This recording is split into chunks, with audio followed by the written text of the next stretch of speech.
এখানে পুরো canopy walk রয়েছে আর তার উপর দিয়ে আমরা হাঁটছি, দুদিকেই জাল। তোমরা আশা করি দেখতে পাচ্ছ। বলা হয় দক্ষিণ রায় হচ্ছে এমন একটা ডিমন যে কিনা বাঘের রূপ ধরে, বাঘ বা যদি কুমির দেখতেই হয় তাহলে তার আদর্শ সময় কোনটা?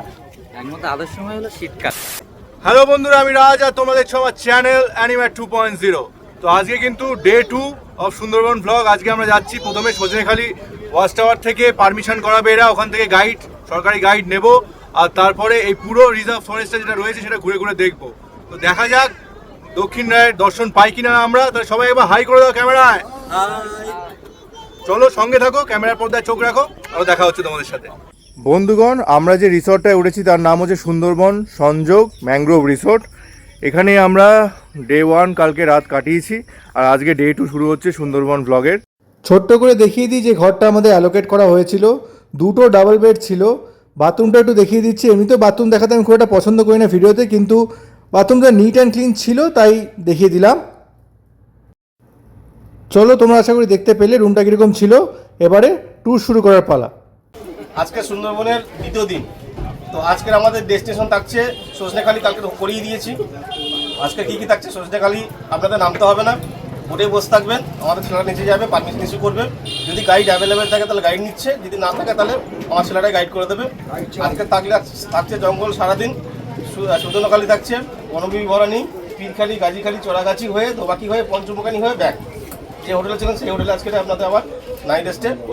এখন আমাদের যে launch MB salt and light সেটার মধ্যে বসে আছি, আর পিছনে জাস্ট ওয়েদারটা তোমরা দেখো, মেঘলা কিন্তু করেছে। ইলিশ উৎসবে এসে যদি মেঘলা ওয়েদার না থাকে তাহলে কেমন যেন লাগে, তাই জন্য ইলিশ উৎসবে এসেছি যখন মেঘলা ওয়েদার তো হতেই হতো। ফার্স্ট ডে পাইনি, রোদ্দুর ছিল, কিন্তু এখন দেখো ওয়েদারটা কিন্তু ভালোই মেঘলা, বৃষ্টি নামবে। এই জঙ্গলে উপমা দেওয়ার জন্য জলে কুমির ডাঙায় বাঘ কথাটি একেবারেই সঠিক। প্রত্যেকটা আনাচে কানাচে যেন একটা ভয়, একটা রহস্য লুকিয়ে আছে। আস্তে আস্তে আমাদের বোট এগোলো সুদর্ণখালির দিকে। সুদর্ণখালিতে একটা ওয়াচ টাওয়ার আছে। তো আশা করি তোমরা দেখতেই পাচ্ছ আবার সেই নেট শুরু হয়ে গেছে, মানে উল্টো দিকটা লোকালয়।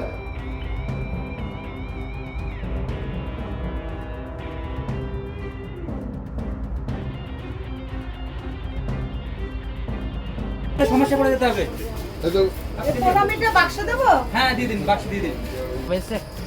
সল্ট অ্যান্ড লাইট চলে আসবেন, দেরি করবেন না পিছন দিকে। দেখি এক ডানা বড়, এক ডানা ছোট।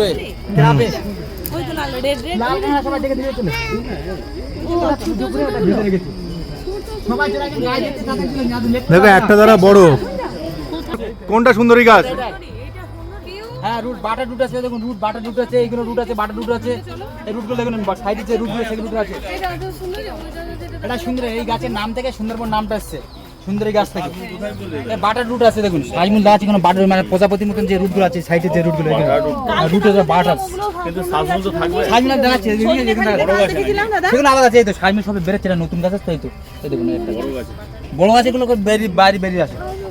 ওই সজনেখালিতে দেখলাম বড় বড় গাছ।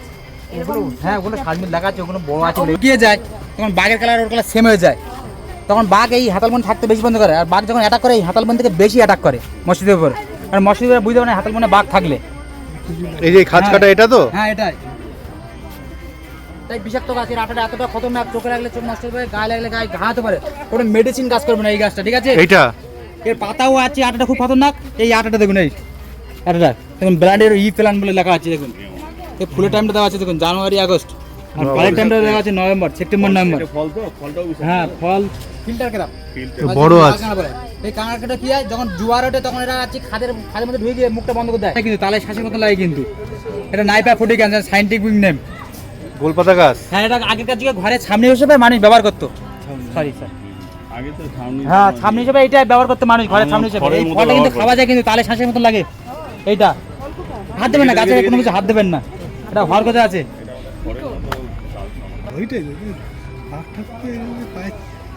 পায়ের ছাপ ফলো করতে হবে। কুমির টুমির থাকলে, বনটা এইটা দেখাই দেখতেই সুন্দর ভীষণ।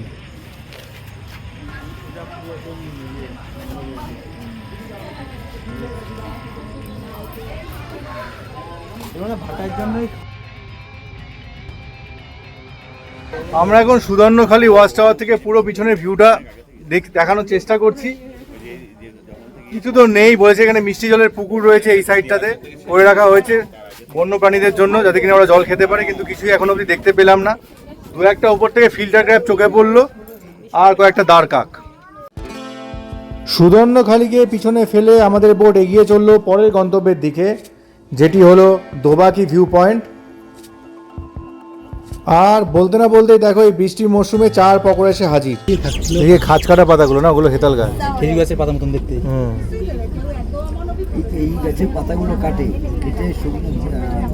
ভিজে পাতাগুলো ভিতরে দেয়, কাঁচা পাতাগুলো আর শুকনো পাতাগুলো দিয়ে মশাল তৈরি করে ধোঁয়া সৃষ্টি করে। ওই ধোয়া দেয় যাতে মধুর ওই মৌমাছিগুলো চলে যায় না। হ্যাঁ, মৌমাছিগুলো চলে যায়, তারপর মৌচাকটা কেটে নিয়ে মধু সংগ্রহ নিয়ে যায়। ওই হেতাল গাছের পাতা দিয়ে ধোয়া দেওয়া হয়। হেতাল গাছের পাতা আর খড় দিয়ে বাঁধে, বেঁধে জ্বালিয়ে দেয়, জ্বালিয়ে ধোঁয়াটা সৃষ্টি হয়। হঠাৎ করেই একটা পুরুষ চিতল হরিণ আমাদের চোখে পড়লো, একদম নদীর ধারে এসে গাছের পাতা খাচ্ছিল। চোখের নিমেষেই সে আবার বনের মধ্যে ঢুকে গেল। এটাই 5 রিভার জংশন। এটা বড় গাছি আছে, গুন্ডি আছে, বিদ্যা আছে, এরকম আছে। মাতলান ব্যাপার ওই কোনা আছে, সব মাতলান ব্যাপার ওই কোনাকুনি। হ্যাঁ, কোনাকুনি ব্যাপার। এটা সামনে গেলে বুঝতে পারেন পুরোটাই 5 রিভার জংশন। আচ্ছা, দূরে যে বিস্তীর্ণ জলরাশি দেখতে পাচ্ছ সেটি হচ্ছে বে অফ বেঙ্গলের দিক। আমরা এখন দোবাকি ভিউ পয়েন্টে রয়েছি, আর এখানে দিতে যান, আমি সবাই চলে আসবো। দেখা যাক হরিণ টরিণ দেখা যায় কিনা না। এখানে পুরো ক্যানোপি ওয়াক রয়েছে আর তার উপর দিয়ে আমরা হাঁটছি। দুদিকেই জাল, তোমরা আশা করি দেখতে পাচ্ছ। আমার ব্যাকগ্রাউন্ডটা দেখো, একটু ফলো করো, দুদিকেই জাল রয়েছে।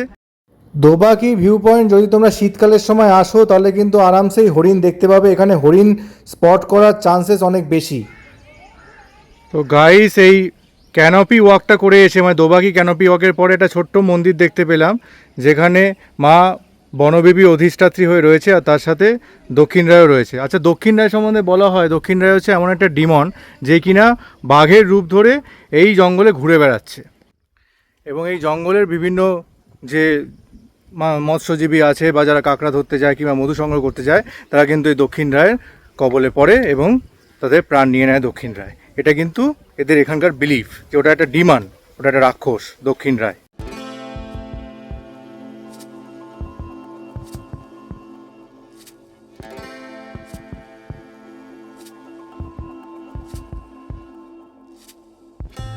তো বন্ধুগণ, এই হচ্ছে আমাদের দেবদাস দা, যিনি এতক্ষণ আমাদের গাইড করে নিয়ে এলেন। তো আপনি তো সজনেখালি থেকে উঠছেন? সজনেখালি থেকে উনি উঠেছেন। তো তুমি বলো, মানে বাঘ বা যদি কুমির দেখতেই হয় তাহলে তার আদর্শ সময় কোনটা? এর মধ্যে আদর্শ সময় হলো শীতকাল, নভেম্বর, ডিসেম্বর, জানুয়ারি।